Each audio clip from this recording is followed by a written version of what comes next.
Hi everyone, my name is Sarah Jones and I got the honor of reading and reviewing Sense and Sensibility by Jane Austen.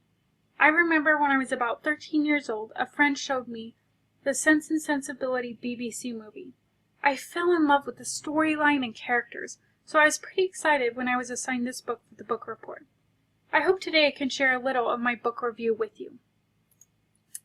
First, I want to talk to you about Jane Austen. She was born on December 16th of 1775, and she died on July 18th of 1817. So she lived a pretty short life, dying at age 41. She was the youngest of 7 children and lived in a middle-class family. She was challenged to think and be creative. Austen was closest to her father and her sister Cassandra. She was sent to boarding school with Cassandra, but caught typhus and was sent back home where she remained for the rest of her life. She had a pretty hard life with some big events, one of those being the proposal from Harris Bigwither, in which she accepted, then declined the next morning. Almost all of her books' main themes are marriage, so it is ironic she never married. Alright, let's get into some of the main characters of Sense and Sensibility. There are actually 2 main heroines in Sense and Sensibility. Eleanor is the first heroine. Aged 19, she is the oldest sister of the Dashwood girls. She brings the sense into the book with her sweet, hard, but perceptive mind. Her love interest is Edward Ferrars. Marianne Dashwood. Marianne is the second heroine. She is 17 years old and the middle child of the Dashwood sisters. She is romantic and extremely passionate. Her love interests are John Willoughby and Colonel Brandon. Edward Ferrars. Edward is an incredibly sweet and compassionate man. He is a good-natured man with a very shy and reserved aspect about him. Against his liking, his mother and sister have his life planned out for him. His love interest is Eleanor Dashwood. Colonel Brandon. Colonel Brandon is a man of honor, as he is truthful, patient, loyal, and kind. He is 35 years old and a retired officer. He had some unfortunate events occur in his life, but he still remains faithful to those he loves. His love interest is Marianne Dashwood. John Willoughby. John Willoughby is a dashing but deceitful man.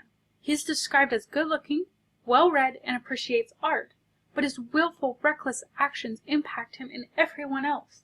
His love interest is Marianne Dashwood. Alright, so let's read a plot summary of Sense and Sensibility. The book opens with the Dashwood family, including Mr. and Mrs. Dashwood, along with their 3 daughters, Eleanor, Marianne, and Margaret, comfortably situated in the estate Norland Park.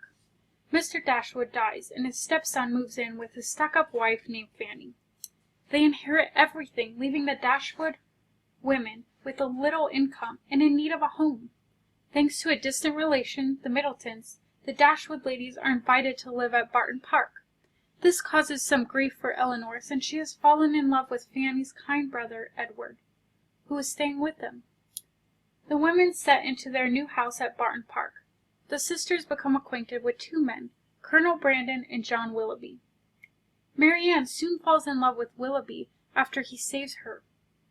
They flaunt their affection for each other, while Colonel Brandon sadly observes, since he cares deeply for Marianne. The book then takes the sisters from Barton Park to London and back. Over that time, they learn enormous secrets about all of the men. Marianne learns of Willoughby's actions and the connection he has with Colonel Brandon. She learns what both men are made of, and what man her heart really belongs to. Eleanor, on the other hand, learns a secret that impacts her relationship with Edward. With the turn of events, she discovers the freedom to marry the one her heart belongs to. The end of the book focuses on how both sisters deal with getting their hearts broken and their heart's reaction to the things they learn. What men will they choose? And will they choose them with sense or sensibility?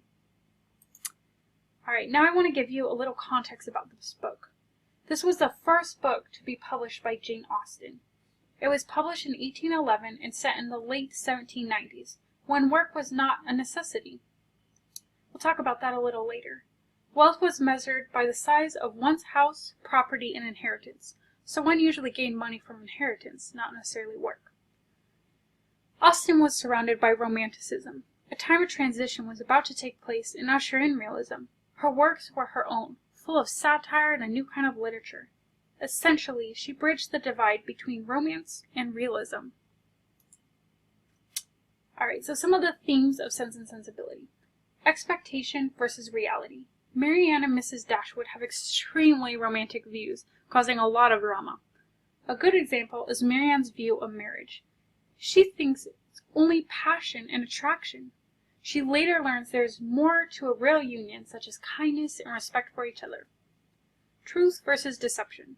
Many of the characters put on a front, but we later learn they are completely different from their portrayal.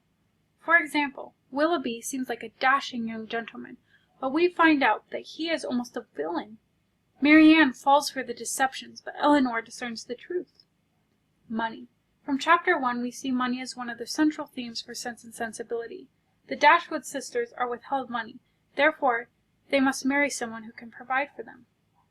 Marriage. Marriage is one of the central themes in this book, as it was in most of Jane Austen's works. I read a thing that mentioned marriage was a necessity, not an option. Elinor and Marianne could not live if they did not get married. I think this book specifically focuses on the girls' perception of marriage as well as their plan to attain it. Alright, so let's talk a little about symbols and motifs. One of the biggest symbols is locks of hair. So back then, locks of hair were used to be treated as a sign of affection between two lovers. Marianne gives Willoughby a lock of hair. Lucy gives Edward a lock of her hair. Both relationships dramatically fell. Perhaps a lock of hair is a symbol on the fickleness of a romantic promise. Art. Marianne is dedicated to playing passionate romantic piano pieces. Elinor, on the other hand, draws a precise and elegant painting. A symbol of who they are.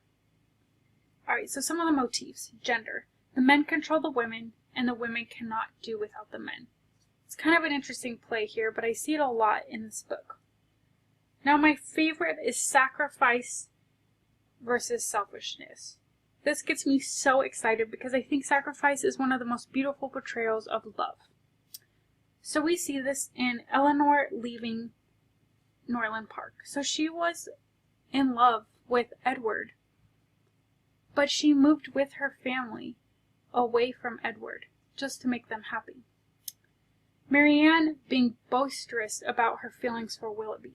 So Elinor warned Marianne not to be so outspoken about her affections for Willoughby, but Marianne did not listen and was very selfish with her relationship with Willoughby. Willoughby playing with Marianne for entertainment. So he admits in the book that he was playing with Marianne for entertainment before he fell in love with her. It's very selfish on his part. Edward sacrificing his happiness for Lucy. One of the main sacrificial points is when Edward must sacrifice his happiness for keeping his promise to Lucy and being honorable. Colonel Brandon watching out for Marianne at a distance. I think this is one of the most beautiful things. There is a scene where Sir John Middleton tells Brandon to stick around. When Marianne gets tired of Willoughby, she will come back to him. And that is exactly what he did. He sat back and watched out for her. He threatened Willoughby to take care of her. Brandon cared for Marianne when she was sick. He showed his affections through his patience and self-sacrifice, even though she did not see it until the end. I want to mention that the sacrifice pays off for these people. Also, the characters who were selfish, we see a negative impact on their lives. Alright, so let's talk a little about the publication and the reaction. So, this was first written under the title Elinor and Marianne. It was later changed to Sense and Sensibility. It was written in letter form, and it was published in 1811. And it was, under the author, it was put by a lady instead of Jane Austen, which I think this is kind of what we read about earlier in the semester about discrimination and women's rights and women coming out and writing. So that's what that's about. Unfortunately, I could not find a lot of information under reaction during the time period. All I know is that all 750 copies were sold out by July of 1813. This is a big deal. A second edition was published in October of 1813. I really wondered how the crowd did with the romanticism and the realism mixed into this book. You know, Jane Austen wrote a book that infused romance and realism when realism was not even around yet. So I wonder how everyone reacted to that. Alright, so let's get into the critical essays. Alright, so the first one is the uses of story. Jane Austen on our unwillingness to be parted from our money. So some of the main points was money regarding the gentleman. So there was this excellent quote I had to share with you guys. Jane Austen has taught her readers about the 19th century gentleman's relation to his money. He has to have inherited, not made it. His gentility is measured by his money's chronological distance from its origin in commerce. If labor made it, he's no gentleman. John Dashwood, because of his snobby wife's persuasion, does not give the inheritance to his sisters like he had promised his dad. This is detrimental to the lady's future. John Dashwood was actually a good, kind man, but he married a cold-hearted woman. The main part of this article expounds on this. Fanny, John's wife, tells him that if he gives the money to the girls, he will ruin himself, which is extremely absurd, since him and Fanny were both extremely rich.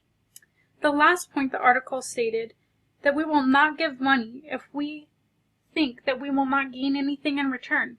That is why John Dashwood was reluctant to give. I think this is a broad statement and isn't necessarily true for everyone, but I think it definitely applies to John Dashwood. Alright, so the second article was my favorite.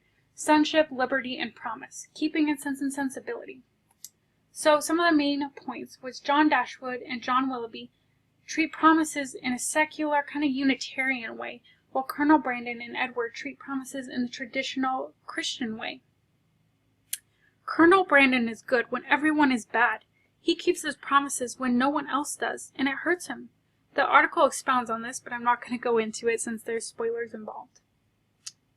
Alright, so John Dashwood's broken promise regarding inheritance. We pretty much talked about this, but the article did as well. John Willoughby. His treatment without a promise to Marianne. He treated her as if they were engaged, but they were not. Eleanor saw this and warned Marianne. She said, "I want no proof of their affection," said Eleanor, "but of their engagement I do." Alright, so lastly, it talked on the miscommunications of courtship with this amazing quote. Austen emphasizes the dangers of relying on imprudent or excessive public behavior regarding courtship, but also the difficulty of not doing so. Her portrayal of Willoughby's second breach reverses the conditions of the first one. To Eliza, his words convey the promise in public, regardless of the form. Austen suggests that each one is a socially binding promise that should be honored. So in conclusion, Sense and Sensibility is a great book. It mixed together the romantic and realistic views of marriage, and showed the impact of treating a situation with sense and sensibility. My favorite thing about reading this is the portrayed beauty of those who are selfless, even to sacrifice for those they love. Alright, so here is my works cited page. I just want to thank you all for watching. It was great to learn with all of you this semester. Thank you.